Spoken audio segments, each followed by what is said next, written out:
अगर आप में से कोई बच्चा ये सोच रहा है कि नहीं शॉर्ट नोट्स बना लिए तो ठीक है, नहीं बनाए तो उसका कोई खास नुकसान नहीं होगा, आपकी ये सोच भी चेंज होने वाली है। नोट्स बनाना, शॉर्ट नोट्स बनाना ये कोई एक रात की कहानी नहीं है कि आज बैठे और नोट्स बन गए, शॉर्ट नोट्स बन गए। और तुम चाहते हो कि सर आपने जो हाईलाइट करके पढ़ा है वो हमको दे दो, तो मेरा हाईलाइट किया हुआ चीज मेरे लिए इंपॉर्टेंट है, वो मेरे लिए काम की चीज है। हो सकता है यही चीज मैं आपको दूं तो आपको सिर्फ वो गंदगी लगेगी, भाई क्या खिचपिच कर रखा है यहाँ पर, क्या खिचड़ी पका रखी है।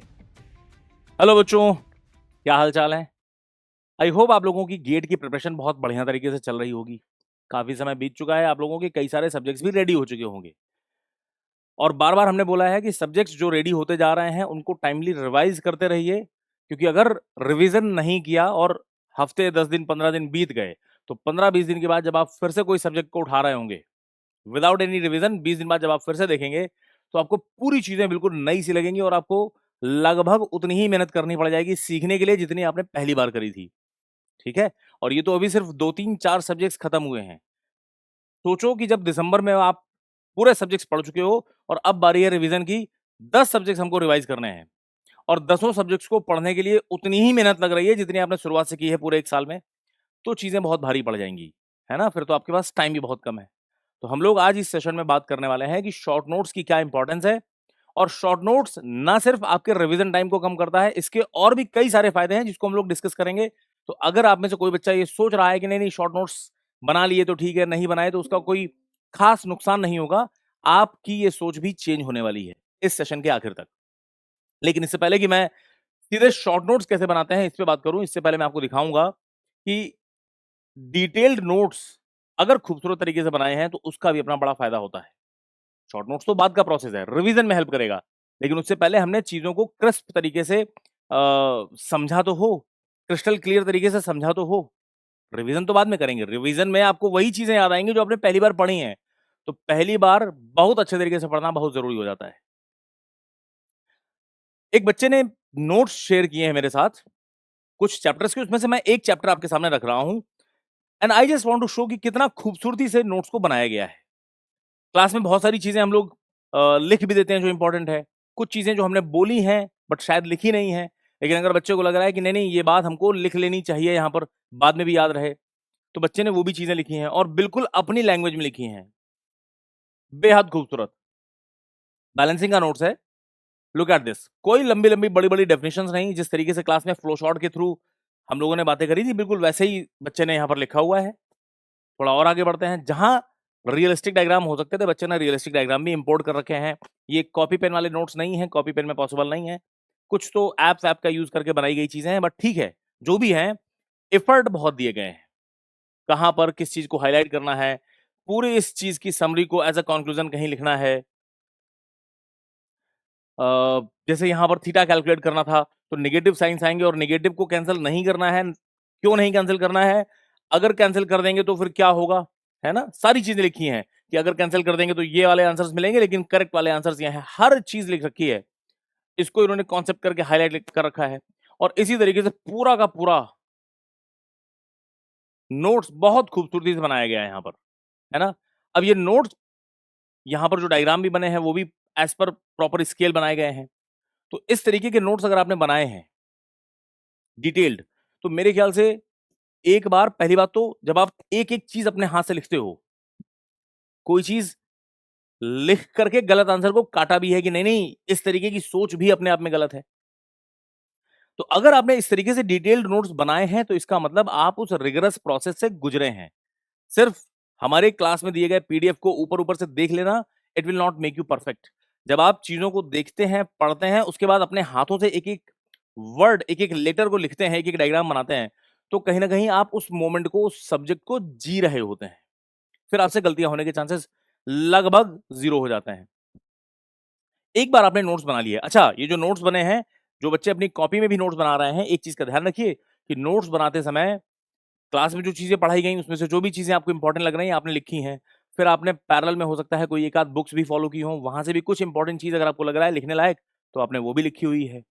आपने पीवाईक्यू सॉल्व किए, आपने डीपीपी सॉल्व किए, आपने वर्कबुक के क्वेश्चंस लगाए, उसमें से भी कोई चीज अगर आपको इंपॉर्टेंट लग रही है, कुछ नया कॉन्सेप्ट सीखने को मिल रहा है, तो उस चीज को भी आपने ऐड कर लिया। तो इस तरीके से तुम्हारे बहुत बढ़िया डिटेल्ड नोट्स बन गए। और ये जो नोट्स बने हैं ये तुम्हारी जिंदगी के इस सब्जेक्ट के इस चैप्टर के दी बेस्ट नोट्स हैं। अगर इसमें पहली बार में बहुत अच्छी मेहनत करी गई है तो यकीन मानिए आप जब तक स्टूडेंट फेज में रहेंगे, आप आज गेट का पेपर दे रहे हैं, कल इंजीनियरिंग सर्विसेज का पेपर देंगे, सिविल सर्विसेज में अगर मेंस में मैकेनिकल ऑप्शन ले रहे हैं, तो किसी भी समय पर आपको दोबारा शायद किताबें उठाने की जरूरत ही नहीं पड़ेगी। आपके नोट्स अपने आप में बहुत सफिशिएंट है। लेकिन सवाल ये आता है कि सर जब नोट्स इतने अच्छे बन गए तो शॉर्ट नोट्स बनाने की, एक अलग से नोट्स बनाने की जरूरत क्या पड़ रही है हमको? नोट्स बड़े डिटेल्ड हैं। पूरा ये तो एक चैप्टर था, सब्जेक्ट के नोट्स काफी ज्यादा हो जाएंगे। अब एक सब्जेक्ट खत्म हो गया, अब आप दूसरा सब्जेक्ट पढ़ रहे हैं। मैंने बोला है कि पहले वाले सब्जेक्ट को हर 10-15 दिन में एक नजर मार के रिवाइज करते रहिएगा। तो थ्योरी ऑफ मशीन अभी तो मैनेज कर ली। एक समय ऐसा आएगा जब थ्योरी ऑफ मशीन भी खत्म हो गई, स्ट्रेंथ ऑफ मटेरियल भी खत्म हो गया, अब हम प्रोडक्शन पढ़ रहे हैं और अब हमें टॉम सॉम ये दोनों रिवाइज करने हैं। तो समय नहीं बचेगा। प्रोडक्शन में डिटेल में बातें कर रहे हैं और पुरानी चीजें हमको रिवाइज भी करनी है, तो इतना समय नहीं बचेगा। हमको अपने टाइम को मैनेज करते हुए पुरानी चीजें रिवाइज भी करनी है और जो नई चीजें सीख रहे हैं उसको डिटेल में सीखना भी है। यहां पर रोल आता है शॉर्ट नोट्स का। बहुत ध्यान से समझना। और शॉर्ट नोट्स कई तरीकों से आपको हेल्प करता है और इसका सबसे बड़ा फायदा, आदत आपको आज से ही बनानी है। शॉर्ट नोट्स पहली बात तो कोई एक दिन में बन जाए ऐसा काम नहीं है कि आज बैठे और पूरी सब्जेक्ट का शॉर्ट नोट्स बना रहे हैं, ऐसा नहीं करना है। आपने सब्जेक्ट पढ़ लिया, कोई एक सब्जेक्ट, मैं थ्योरी ऑफ मशीन की बात कर रहा हूं, आपने पूरा सब्जेक्ट पढ़ लिया है, एक एक चैप्टर के डीबीपीज, वर्कबुक, पीवाईक्यू सब लगा लिए हैं। किसी बुक को फॉलो करना था, उस बुक के भी सारे एग्जाम्पल्स सॉल्व कर लिए हैं। अब आपके दिमाग में एक अंडरस्टैंडिंग बन चुकी है कि हमने जो चीजें पढ़ी थी और जो क्वेश्चंस मैंने देखे हैं प्रीवियस ईयर्स में, इंजीनियरिंग सर्विसेज में, गेट के या और पीएसयूज के, जो भी मैंने क्वेश्चंस देखे हैं, तो जो मैंने पढ़ा था और जो मैंने क्वेश्चन सॉल्व किए हैं, क्वेश्चन से भी कुछ नए कॉन्सेप्ट हमको मिल रहे होंगे। तो एक ये क्रिस्टल क्लियर आइडिया बन जाता है बच्चे के दिमाग में कि हमको कौन कौन से की कॉन्सेप्ट्स याद रखने हैं, किन किन जगहों से क्वेश्चन एग्जाम में पूछे जा रहे हैं, कहां कहां पर ट्रिक क्वेश्चन पूछ रहा है, थ्योरी कुछ पूछ रहा है तो वो किस पोर्शन से पूछ रहा है। तो चैप्टर में डिटेल में बहुत सारी चीजें पढ़ी गए, नोट्स बहुत बड़े बड़े बनाए हैं। क्यों? क्योंकि ये पहली बार चीजें समझ रहे थे हम। लेकिन इसमें से एग्जाम्स के पॉइंट ऑफ व्यू से क्या क्या चीजें इंपॉर्टेंट है, क्या क्या पूछता है, क्या क्या चीजें हमको बार बार याद करनी चाहिए, रिवाइज करनी चाहिए, वो हमारे पास आइडिया आ चुका है ये क्वेश्चन सॉल्व करके। फिर आप इस शॉर्ट नोट्स के प्रोसेस में आते हो और over the period of time आप बाद में जब कोई टेस्ट दे रहे होंगे, वहां पर भी कुछ क्वेश्चंस मिले, उन क्वेश्चंस को सॉल्व करने के बाद हो सकता है कुछ नई चीज आपको चमकी कि यार ये कुछ नया लगा जो शायद पहले मेरे नोट्स में कवर नहीं है, तो इसको भी फिर आप ऐड करोगे अपने डिटेल नोट्स में भी, और अगर बार बार भूल रहे हैं तो शॉर्ट नोट्स में भी इसको ऐड करेंगे। तो नोट्स बनाना, शॉर्ट नोट्स बनाना, ये कोई एक रात की कहानी नहीं है कि आज बैठे और नोट्स बन गए, शॉर्ट नोट्स बन गए। पूरे इस प्रोसेस में, पूरे साल में आप जितनी बार चीजें रिवाइज करोगे, जितनी बार चीजें प्रैक्टिस करोगे, जितनी बार क्वेश्चंस लगाओगे, जितनी बार टेस्ट सीरीज में नए क्वेश्चंस दिखेंगे, जहां जहां आप गलती करोगे हर वो चीज आपको एड ऑन करते रहनी है। तब जाके अंत में दिसंबर में, जनवरी में आपके पास खूबसूरत खूबसूरत छोटे छोटे क्रिस्प शॉर्ट नोट्स बन के रेडी होंगे। अब इसके फायदे बताता हूं, क्या क्या फायदे हैं, ध्यान से समझना। पहली बात तो कि जब आप रिवीजन करने बैठोगे तो बहुत फास्ट और फोकस्ड रिवीजन होगा। फास्ट क्योंकि बहुत चीजें आपने क्रिस्प कर रखी हैं, क्रिस्प कर रखी हैं with the help of questions जो आपने सॉल्व किए थे। अंदाजा लग गया क्या क्या पूछते हैं, क्या क्या नहीं पूछते हैं। तो बहुत समराइज्ड वे में, बहुत क्रिस्प तरीके से आपने चीजें लिखी हैं। अब क्रिस्प तरीके से चीजें लिखने के लिए आपकी जो मर्जी है वो करो, आप फ्लो चार्ट का इस्तेमाल करो, डायग्राम्स के थ्रू बातें करो, कहीं हिंदी में कुछ, हिंदी इंग्लिश वॉट जो लैंग्वेज आपको कंफर्टेबल लगती है, जैसे लिखना है उस रफ लैंग्वेज में आपने चीजें लिख रखी हैं, तो चीजें बहुत फास्ट हो जाएंगी आपके लिए। नोट्स छोटे हो गए तो फास्ट हो जाएंगी और फोकस्ड रिवीजन होगा। फोकस्ड से मेरा मतलब है कि सिर्फ वही चीजें मैं बार बार रिवाइज कर रहा हूं जिनसे एग्जामिनेशन से मैं डायरेक्ट कुछ क्वेश्चंस पूछे जाते हैं, जिन कॉन्सेप्ट से डायरेक्टली कुछ क्वेश्चंस बनते हैं, मैं उन्हीं को बार बार रिवाइज कर रहा हूं। बार बार अननेसेसरी डेफिनेशन नहीं पढ़ रहे हैं हम लोग। ठीक है, पहली चीज। दूसरी बड़ी बात, आपकी जो खुद की कॉन्सेप्ट की क्लैरिटी है वो काफी स्ट्रांग बन जाती है। ये क्यों बन जाती है? क्योंकि एक बार जब आपने नोट्स खुद के डिटेल बनाए थे, पढ़े थे, और जब आप शॉर्ट नोट्स बनाने बैठते हो तो इसका मतलब है कि आपने जो डिटेल में चीजें लिखी थी उसको तो बहुत अच्छे से पढ़ा ही है, और आपने खुद से एनालाइज किया है कि एग्जाम्स में क्या पूछ रहे हैं, किस जगह से पूछ रहे हैं, और इस जगह पर कौन सा लॉजिक लग रहा है, तो मैं इसको किस लैंग्वेज में लिख रहा हूं। तो आपने पूरे एग्जाम को, सिलेबस को डिकोड कर लिया है। तो केवल बैठ के नोट्स को पढ़ते रहना ऊपर ऊपर न्यूज़पेपर की तरह, इससे आप चीजें रट रहे हो, अंडरस्टैंडिंग आपकी बढ़ रही है जब आप अपने डिटेल्ड नोट्स में से क्या इंपॉर्टेंट है, किसको मैं लिखूं शॉर्ट नोट्स, इस सोचने के प्रोसेस में आपके कॉन्सेप्चुअल क्लैरिटी भी बहुत स्ट्रांग हो जाती है। एक और फायदा होता है, कई बार हम लोग बहुत सारे सब्जेक्ट्स को अगर बात करें तो काफी हैवी हैवी फॉर्मुलेज भी होते हैं। अब इन फॉर्मुलेज को एक जगह पर लिख लेना, सारे की पॉइंट्स को एक जगह पर लिख लेना, ये भी हमारे लिए फायदा देता है। क्यों? क्योंकि अगर मुझे वाइब्रेशन सॉल्व करना है, बड़े बड़े फॉर्मुले हैं, तो सिर्फ वो शीट उठाई और एक नजर मार लिया, तो पूरी हाइलाइट्स और सारे इंपॉर्टेंट फॉर्मुले भी मेरे पास एक जगह लिखे हुए हैं, तो हमको ये भी चीजें बड़ी आसानी से हमारे सामने आ गई। टाइम बच रहा है आपका। सबसे बड़ा फायदा है कि आपकी मेमोरी रिटेंशन को भी इंक्रीज करता है। क्या मतलब है?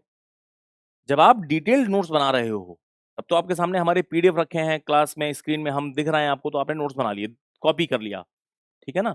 Over the period of time इसको इंप्रूव भी कर लिया। लेकिन जब आप शॉर्ट नोट्स बनाने बैठते हो, तो डिटेल्ड नोट्स मैं अभी-अभी पढ़ के बैठा हूँ, अभी पढ़ के बैठा हूँ, मैंने पूरा वाइब्रेशन अभी-अभी पढ़ा है, मैंने उसके क्वेश्चंस भी लगाए थे, और अब मेरे दिमाग में क्लैरिटी है कि भाई इस पूरे वाइब्रेशन में क्या-क्या इंपॉर्टेंट पॉइंट्स हैं, कहाँ-कहाँ से क्वेश्चन पूछते हैं, कहाँ-कहाँ पर मैं अटक रहा था बार-बार, कहाँ-कहाँ पर मैंने गलती करी थी। और अब मैं रिकॉल कर के, आंखें बंद करके रिकॉल कर रहा हूं कि अच्छा, वाइब्रेशन में नेचुरल वाइब्रेशन वाला एक केस था जहां पर जीटा की वैल्यू 0 होती थी, फ्रिक्शन तो होता ही नहीं था, अनबैलेंस फोर्स भी नहीं था। तो नेचुरल वाइब्रेशन में ये चीजें थी, ऐसी ऐसी इक्वेशन आई थी, ये फॉर्मुलेज थे फ्रीक्वेंसी के। डैम्ड वाले केस में ये फॉर्मुलेज थे, एक फॉर्मूला ये भी इंपॉर्टेंट था। फोर्स वाइब्रेशन में क्या क्या डायग्राम थे, तो हर चीज आपके दिमाग में ऑलरेडी है, लेकिन अब आप उसको रिकॉल करने की प्रैक्टिस कर रहे हो। इस प्रोसेस में आपको, आपके दिमाग को ट्रेनिंग मिल रही है कि जो भी इंफॉर्मेशन हमारे दिमाग में है उसको मैं सिलेक्टिवली किस तरीके से बहुत correct without any mistake recall करूं और लिखूं। इससे आपके दिमाग में लॉन्ग टर्म मेमोरी भी बन रही है, क्योंकि एक बार प्रैक्टिस हो चुकी है ना रिकॉल करने की, तो लॉन्ग टर्म मेमोरी भी बन रही है दिमाग में। और एग्जामिनेशन में फिर आपको जब रिकॉल करना पड़ेगा ना कि पढ़ा तो था, अब फॉर्मुला याद नहीं आ रहा है, तो ये वाली गलतियां भी अवॉइड हो जाती हैं। It enhances your memory retention. ठीक है? प्रोसेस, शॉर्ट नोट्स बन गए हैं ये उतना इंपॉर्टेंट नहीं है। शॉर्ट नोट्स, अच्छे शॉर्ट नोट्स बनाने का जो प्रोसेस है, उस प्रोसेस में आप बहुत कुछ सीख जाते हो। एक और चीज कि जो शॉर्ट नोट्स बन रहे हैं ये काफी पर्सनलाइज्ड चीजें हैं। मतलब मैं देखता हूं हमारा टेलीग्राम ग्रुप भरा पड़ा रहता है कि किसी के पास सर के हैंड रिटन नोट्स हैं क्या, किसी बच्चे ने अपने हैंड रिटन नोट्स बनाए हैं क्या। भैया ये जो हैंड रिटन नोट्स हो गए, शॉर्ट नोट्स हो गए, ये काफी पर्सनलाइज्ड चीज है। आपको पता है कि आपने जो चीजें लिखी हैं इसमें कहां पर आपसे गलती हो सकती है, कहां पर आप गच्चा खाओगे, तो वहां पर आपने कुछ हेडिंग है ना हाईलाइट करके लिख लिया कि भाई यहां ये गलती मत करना। हो सकता है किसी दूसरे बच्चे के लिए वो चीज अनइंपॉर्टेंट हो। ये तो वही बात हो गई ना कि मैंने कोई एक बुक पढ़ी थी और हाईलाइटर लेकर मैंने कुछ मार्किंग कर रखी कि भाई मुझे ये इंपॉर्टेंट लग रहा है, ये इंपॉर्टेंट लग रहा है, ये इंपॉर्टेंट लग रहा है। और तुम चाहते हो कि सर आपने जो हाईलाइट करके पढ़ा है वो हमको दे दो, तो मेरा हाईलाइट किया हुआ चीज मेरे लिए इंपॉर्टेंट है, वो मेरे लिए काम की चीज है। हो सकता है यही चीज मैं आपको दूं तो आपको सिर्फ वो गंदगी लगेगी, भाई क्या खिचबिच कर रखा है यहाँ पर, क्या खिचड़ी पका रखी है। ठीक है ना? तो these are highly personalised things, और पर्सनलाइज्ड हैं, इसीलिए ये पर्सनली आपके लिए बहुत टाइम सेवर, लाइफ सेवर हो जाती हैं, क्योंकि आपने हर चीज अपने हिसाब से, आपकी कमियां कहाँ हैं, आप कहाँ बार बार मिस्टेक्स कर रहे थे, उस हिसाब से आपने चीजों को हाईलाइट कर रखा है, उस हिसाब से चीजों को आपने अपने शॉर्ट नोट्स में जगह दी है। ठीक है? और फाइनल स्टेज में this is going to be life saver. क्यों? क्योंकि आखिरी आखिरी में मैंने बोला है, दिसंबर आ चुका है, जनवरी आ चुका है, 10 सब्जेक्ट्स हैं, हमको सारे के सारे रिवाइज करने हैं, रोज रिवाइज करने हैं, रोज फॉर्मुलेज पर नजर मारनी है। तो तुम, दिस इज लिटरली इम्पॉसिबल कि मैं पूरा का पूरा डिटेल नोट्स पढूं। डिटेल नोट्स पे कहीं जाने की जरूरत पड़ गई, मैं कुछ क्वेश्चन सॉल्व कर रहा हूँ, वो मुझे समझ ही नहीं आ रहा है कैसे करेंगे, तो हो सकता है शॉर्ट नोट्स पे नजर मारी, यहां से चमक गया तो बहुत बढ़िया, नहीं चमका तो डिटेल नोट्स में चले जाओ। ठीक है? उस स्टेज पे किताब उठाने का तो टाइम ही नहीं है हमारे पास, इवन मेरी डिटेल नोट्स में भी जाऊं उतना भी समय नहीं होता है। ठीक है? और जैसे जैसे एग्जाम आपके नजदीक आता चला जाएगा, 1 महीना बचा, लास्ट का 1 हफ्ता बचा, लास्ट के 3 दिन बचे, तो आपके पास अपने शॉर्ट नोट्स के लिए भी जगह नहीं बच रही होगी, विंडो नहीं बच रही होगी। तो ऐसे में over the period of time short notes जो बनाए थे, इसको मैं धीरे धीरे इंप्रूव करता ही रहा हूं। एक समय ऐसा आएगा कि फिर आपको लगेगा कि नहीं अब माइक्रो नोट्स बना लो, क्योंकि इन शॉर्ट नोट्स को मैंने इतनी बार रिवाइज किया है कि इसमें बहुत सारी चीजें अब मुझे लगभग रट चुकी हैं। अब मैं भूलता हूं केवल ये वाले फॉर्मूले, ये वाले फॉर्मूले, ये वाले फॉर्मूले। तो जो चीजें बार बार आप भूल रहे हो उसको उठा करके एक जगह लिखा, इसको हम लोग बोल देते हैं कि this is your micro notes. ये बिल्कुल एग्जामिनेशन से 2 रातें पहले जो आप रिवीजन कर रहे हो सारे सब्जेक्ट्स का, उसमें काम आ जाएगा आपको। ठीक है ना? तो एक तो तुम्हारे पास डिटेल नोट्स तैयार हो गए हैं। शॉर्ट नोट्स, डिटेल नोट्स तैयार किए थे। जैसे जैसे आप इस नोट्स के सहारे क्वेश्चंस लगाते जाओगे, वर्कबुक, डीपीपी, पीवाईक्यूज, गेट का, इंजीनियरिंग सर्विसेज का, सिविल सर्विसेज का, इतनी मेहनत करने के बाद आपके दिमाग में इतनी खूबसूरत क्लैरिटी बन चुकी होगी कि अब तुम इस गेट की लड़ाई को शतरंज के प्यादे की तरह नहीं लड़ रहे हो। अब तुम चेस प्लेयर की तरह ऊपर से पूरे गेम को समझ चुके हो कि अच्छा पढ़ाया सर ने ये है, लेकिन एग्जाम में जो क्वेश्चन पूछता है वहां पर लैंग्वेज ऐसी यूज करता है। तो तुम अब डिकोड कर चुके हो, तुमको सब पता चल चुका है कि एग्जाम में क्वेश्चन क्या पूछा जाएगा, किस तरीके से सॉल्व करना है। ऑप्शंस, मेरी इस गलती से ये ऑप्शन मिल रहा है, फिर तुमको मजा आएगा। फिर तुम कंपटीशन में फाइट नहीं कर रहे होगे कि सर स्ट्रगल कर रहे हैं हम, किसी तरीके से ले दे के हमारे नंबर आ जाए बस काम चल जाए। फिर तुम्हें मजा आएगा कि अब मैं इस क्वेश्चन पेपर को, एग्जामिनर के माइंडसेट को समझ चुका हूं, अब हम शतरंज को ऊपर से देख रहे हैं। ठीक है ना? अह, आप लोगों को जो शॉर्ट नोट्स बनेंगे ये आपकी टेस्ट में भी काफी मदद करते हैं। कैसे? भाई जो शॉर्ट नोट्स हमने बनाने थे, एक बार पीवाईक्यू सॉल्व कर लिया, वर्कबुक लगा ली, वो क्वेश्चन तो मेरे सामने अब रिपीटेड हो गए, उसको मैं बार बार लगाऊंगा भी तो कुछ नया नहीं सीख रहा हूं। तो यहां पर रोल आता है टेस्ट सीरीज का। अपनी टेस्ट सीरीज लॉन्च भी हो चुकी है, आप लोगों में से काफी सारे बच्चों ने टेस्ट सीरीज ज्वाइन किया है, पेपर दे रहे हैं। नए क्वेश्चंस आपको टेस्ट सीरीज में हर बार देखने को मिलते हैं। ठीक है? और इन नए क्वेश्चंस को जब आप सॉल्व करते हो तो दिमाग फ्रेशली फिर से काम करता है। नए चैलेंजेस को देख करके दिमाग और अच्छे से काम कर रहा है। अब इन कई सारे क्वेश्चंस में हो सकता है कुछ चीजें ऐसी हैं जो आपने पीवाईक्यूज लगाते समय भी नहीं सीख पाए, वर्कबुक में भी मिस कर गए, और टेस्ट सीरीज में एक क्वेश्चन मिला है जो आपके दिमाग की बत्ती जला रहा है कि नहीं नहीं भैया ये कुछ नया है। इसमें अगर सॉल्व कर लेगा तो बहुत अच्छी बात, अगर आपको फिर भी लग रहा है कि नहीं नहीं ये इंपॉर्टेंट है तो इसको आप अपने नोट्स में, शॉर्ट नोट्स में कहीं जगह दे देना। लेकिन अगर आपको लगता है कि ये बिल्कुल नई चीज है, नया कॉन्सेप्ट है, तो इसको भी क्रिस्प तरीके से अपने डिटेल नोट्स में भी ऐड कर लो और शॉर्ट नोट्स में भी एक हल्की सी जगह दे देना इसको आप। तो तुम्हारे जो over the period of time जब आप टेस्ट दोगे, टेस्ट सीरीज के टेस्ट, तो वहां से भी आपके शॉर्ट नोट्स धीरे धीरे से आपको इंप्रूव होते हुए दिखाई पड़ रहे होंगे। मैंने बोला ना कि ये कोई एक रात की चीज नहीं है कि सर चैप्टर पढ़ा, क्वेश्चंस लगाए और बैठे हैं शॉर्ट नोट्स बनाने को, एक रात में बन गए, बस इसी नोट्स को लेके हम पूरा साल पार कर देंगे। नहीं, चीजें धीरे धीरे से इंप्रूव होती रहेंगी। और कोई भी बेस्ट तरीका नहीं है कि सर मैं पहले सीख लूं बेस्ट। आपका वीडियो देख लिया, अभी 3-4 वीडियो और देख लेते हैं, how to make best notes, best note. कुछ बेस्ट नहीं होता है। आप बस करना शुरू करो और इस शॉर्ट नोट्स बनाने की प्रोसेस में ही आप खुद ब खुद सीखोगे कि कहां-कहां और इंप्रूवमेंट करने हैं। पहली बार में चीजें बेस्ट नहीं होंगी। अगर आप बेस्ट सीख करके बनाने का कोशिश करोगे तो बैठे रहोगे। आप करना चालू करो और धीरे-धीरे एक बार में, दूसरी बार में, तीसरी बार में चीजें अपने आप बेस्ट निकल के आएंगी। ठीक है ना? तो आज के बाद मेरे ख्याल से आप सारे बच्चे अब किसी दूसरे का नोट्स, शॉर्ट नोट्स शायद नहीं मांगेंगे। ठीक है ना? और शॉर्ट नोट्स की इंपॉर्टेंस को बोलने में है कि शॉर्ट नोट्स, लेकिन ये आपकी जिंदगी में बहुत लंबी छलांग लगाने के लिए काफी होगा। इसको अवॉइड मत कर देना। ठीक है ना? कुछ हल्की सी टिप्स मैंने लिख रखी हैं एट द एंड कि शॉर्ट नोट्स बनाते समय आपको करना क्या है। शॉर्ट नोट्स का मतलब होता है लिटरली शॉर्ट नोट्स। इसमें हर चीज लिखने मत बैठ जाना। आपको कुछ की पॉइंट्स लिखने हैं, कुछ बेसिक फॉर्मुलेज लिखने हैं, कुछ ऐसी चीजें जो हमने बोली थी कि नहीं नहीं यहाँ पर गलती हो सकती है, तो हिंट के फॉर्म में चीजें लिख लेनी है आपको। लंबी लंबी डेफिनेशंस नहीं लिखना चाहते हो, पर्सनलाइज्ड है, तो तुम अपने हिसाब से कुछ भी न्यूमेरिक का इस्तेमाल कर लो, डायग्राम्स बना लो, फ्लो चार्ट बना लो। लेकिन सर वो डायग्राम सिर्फ बनाया है तो उसको देख के क्या समझ में आएगा? दूसरे को नहीं आएगा, तुमको तो आएगा। तुम्हारे लिए है भैया। ये शॉर्ट नोट्स कोई पब्लिश तो करने नहीं हमको, ये तुम्हारे लिए है। ठीक है? तो ये थी बातें। रिवाइज देम रेगुलरली, रिवाइज करते रहिए तो आपको अपने उस शॉर्ट नोट से एक टच बना रहेगा, और जो भी चीजें ऐड ऑन करनी है वो ऐड ऑन करते रहिएगा वहां पर। और ऑर्गेनाइज्ड रखिएगा। कई बार क्या होता है ना, बच्चों को मैं देखता हूँ कि आदत होती है, ये गलतियां हमने भी अपने समय पर करी हैं कि शॉर्ट नोट्स के लिए लूज शीट A4 पेजेस लेते थे, उस पर शॉर्ट नोट्स बनाते थे और फिर वो बना के कहाँ रख दिए, कहाँ खो गए, पता ही नहीं चल रहा है। तो आखिरी समय तक ये चीजें ना सिर्फ बनानी है, बहुत ऑर्गेनाइज्ड तरीके से रखनी भी है कि पूरा थ्योरी ऑफ मशीन का शॉर्ट नोट्स मेरे पास है, चैप्टर वाइज, है ना, टॉपिक वाइज, अच्छे तरीके से। ठीक है। आपका ये सेशन लेने से पहले आई वॉज जस्ट रिकॉलिंग कि अगर मैं स्टूडेंट होता तुम्हारी जगह और मुझे वाइब्रेशन चैप्टर के कुछ की पॉइंट्स लिखने हैं, तो कौन कौन सी चीजें मैं रिकॉल करता और मैं लिखता। तो ये है तुम्हारे सामने, this is how as an student I would have prepared. आपका तरीका अलग हो सकता है, लेकिन सिर्फ ये चीज लिख के तुम्हारे सामने दिखाने का पर्पज यही है कि देख लो चीजें कितनी क्रिस्प होनी है ना। जैसे मैंने वाइब्रेशन की बात करी है, तो नेचुरल वाइब्रेशन होता है, डैम्ड होता है, फोर्स होता है। नेचुरल वाइब्रेशन में सिर्फ मास और स्टिफनेस होती है, ऐसा कुछ डायग्राम दिखाई पड़ता है, मीन पोजीशन से बातें कर रहे हैं, ये इक्वेशन आती है, ओमेगा एन की फॉर्मूला ये होता है। ओमेगा एन को हम लीनियर फ्रीक्वेंसी और टाइम पीरियड के टर्म्स में भी कुछ लिख सकते हैं। रिले मेथड एक है जहां पर फॉर्मूला ये आता है डेल्टा, बट ध्यान रहे डेल्टा स्प्रिंग का डिफ्लेक्शन नहीं है, मास का डिफ्लेक्शन है। सेम तरीके से डैम्ड वाइब्रेशन में कुछ बातें लिखी हैं कि जीटा की वैल्यू मोर देन 1 होगी या इक्वल 1 टू 1 होगी, तो वाइब्रेशन ही नहीं होगा।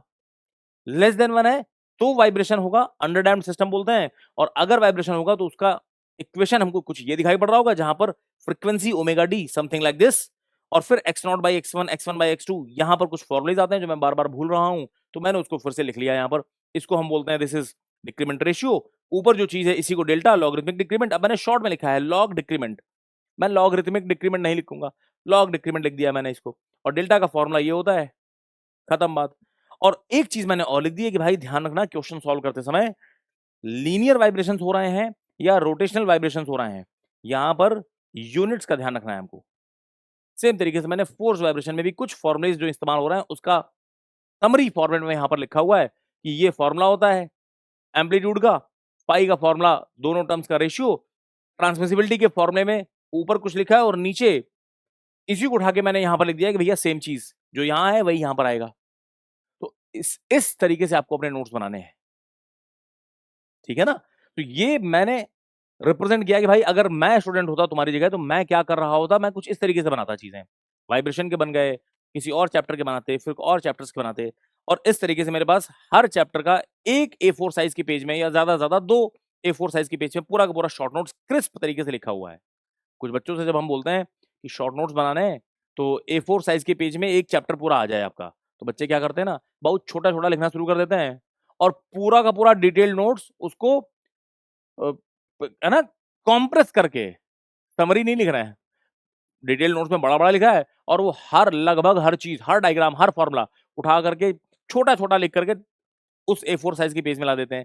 भावनाओं को समझो, मैं A4 साइज के पेज में नोट्स बनाने हैं, इसका मतलब है कि सिर्फ जो इंपॉर्टेंट है वो छांटो, अपने दिमाग से बोलो कि भैया छांटो यहां से क्या इंपॉर्टेंट लग रहा है। और इंपॉर्टेंट हवा में नहीं बोलना है कि सर मैंने चीजें पढ़ी मुझे लग रहा है ये इंपॉर्टेंट है, तुम्हें क्या लग रहा है छोड़ो, पहले पीवाईक्यूज पे नजर मारो, गेट के पीवाईक्यूज देखो, इंजीनियरिंग सर्विसेज के पीवाईक्यूज देखो, सिविल सर्विसेज के पीवाईक्यूज देखो, पीएसयूज के पेपर्स अवेलेबल हैं उन पे नजर मारो, तब तुमको दिखाई पड़ेगा कि हाँ भाई चैप्टर में इतनी सारी चीजें पढ़ी हैं अंडरस्टैंडिंग के लिए, लेकिन एग्जाम में क्या क्या कहां कहां से पूछता है, वो चीजें फिर आपको अंदाजा बताएंगी कि इस चैप्टर में से कौन कौन सी की पॉइंट्स आपको लिखने हैं यहां पर, ठीक है ना। So this entire thing is not just an event, ये एक प्रोसेस है, लंबा प्रोसेस है। तो आप अपने शॉर्ट नोट्स टाइम रहते बनाना शुरू कर दो। दिसंबर में जाके, नवंबर में जाकर के आप सोचो कि मैं सारे शॉर्ट नोट्स बना लूं, फिर कुछ आप मिस कर दोगे, है ना। एक सब्जेक्ट पढ़ा है, उस सब्जेक्ट की सारी तैयारी, जितनी डिटेल तैयारी कर सकते हो, कोई रेफरेंस बुक फॉलो कर रहे हैं कर लो, वर्क बुक, डीपीपी, गेट के क्वेश्चन, इंजीनियरिंग सर्विसेज के क्वेश्चन, किसी बुक के क्वेश्चन, जो लगाना है तुमको वो लगा लो, सब कुछ अभी लगा लो और फिर यहां से शॉर्ट नोट्स बना लो। ये short notes over the period of time 3 4 5 महीने में धीरे धीरे से अपडेट होते रहेंगे, अपग्रेड होते रहेंगे, लेकिन आखिरी में बैठ के हम नोट्स बनाएंगे ये नहीं करना है, ठीक है ना। और इस पूरे प्रोसेस में टेस्ट सीरीज आपकी बहुत ज्यादा हेल्प करने वाली है, क्योंकि एक लिमिट के बाद क्वेश्चंस आपके सामने रिपीटेड है। सर हम बहुत अच्छे बच्चे हैं, हमने डीपीपी भी लगा ली, 2 3 बार लगा ली, वर्कबुक भी लगा डाला, आपका सारा लगा दिया, पीवाईक्यूज तो इतनी बार लगा दिए मैंने कि अब मैं क्वेश्चन देखता हूं तो सीधे ऑप्शन पे पेन अपने आप चला जाता है, सॉल्व करने का मन ही नहीं करता। तो आपके दिमाग को अब भूख है कुछ नए क्वेश्चंस की, और वो भूख शांत होगी कोई अच्छी टेस्ट सीरीज से, ठीक है ना। तो जिन्होंने गेट की टेस्ट सीरीज अभी तक नहीं ली है, गेट वाला की टेस्ट सीरीज लॉन्च हो चुकी है, जाओ टेस्ट दो, और टेस्ट भी बड़े खूबसूरत तरीके से बनाए गए हैं। बहुत अच्छे से अरेंज किया है। टॉपिक वाइज टेस्ट हैं, सब्जेक्ट वाइज टेस्ट हैं, मल्टी सब्जेक्ट टेस्ट हैं, है ना? तो आपने जो भी सब्जेक्ट तैयार किया उस सब्जेक्ट का टेस्ट दे दो पहले। कुछ टॉपिक्स तैयार किए उन टॉपिक्स को उनका टेस्ट दे दो पहले, है ना? 2-2 3-3 सब्जेक्ट्स तैयार हो जाएं तो मल्टी सब्जेक्ट टेस्ट दे दो। तो पूरे इस प्रोसेस में आप काफी कुछ सीखने वाले हो और यहीं से आप अपने शॉर्ट नोट्स को अपग्रेड करते चले जाओ। शॉर्ट नोट्स पेपर में हेल्प करेंगे और पेपर की वजह से आप शॉर्ट नोट्स को अपग्रेड करते रहोगे। तो ये प्रोसेस है पूरा, इस प्रोसेस को एंजॉय करो और अगर आपने इस पूरे रास्ते को एंजॉय किया है तो भैया तुम्हारी मंजिल बहुत बढ़िया होने वाली है। ठीक है ना? तो लेट्स स्टॉप, मिलते हैं किसी और इसी तरीके के इंफॉर्मेटिव सेशन में। Till the time, thank you बच्चों, good bye, love you all मेरी जान।